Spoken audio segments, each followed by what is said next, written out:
এবার সালমান ফার্সিকে ইহুদি ডাক দিয়ে বলে, সালমান এদিকে আসো, তোমার নবী মোহাম্মদ জি খেজুরের বিচি লাগাইয়া গাছ উঠাবে, সেই খেজুরের বিচিতে গাছ উঠবে কিভাবে? আমি তো 600 বিচি আগুন দিয়া পোড়ায় ফেলছি। এবার দেখবো তোমার নবী মোহাম্মদে কি করতে পারে, কেরামতি কি। যদি তোমার নবী মোহাম্মদ এই খেজুরের বিচি থেকে, পোড়া খেজুরের বিচি থেকে লাগাইলে যদি গাছ ওঠে, তাহলে আমি তোমাকে মুক্ত করে দিব।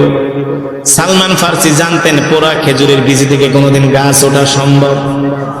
সালমান ফার্সি আল্লাহ নবীর কাছে গেলেন, সালমান ফার্সি কান্না করতেছে। আল্লাহ নবী ডাক দিয়া বলেন, লিমা তাবকিয়া সালমান, সালমান কাঁদো কেন, কাঁদো কেন? সালমান ফার্সি বলে, ও আল্লাহর নবী,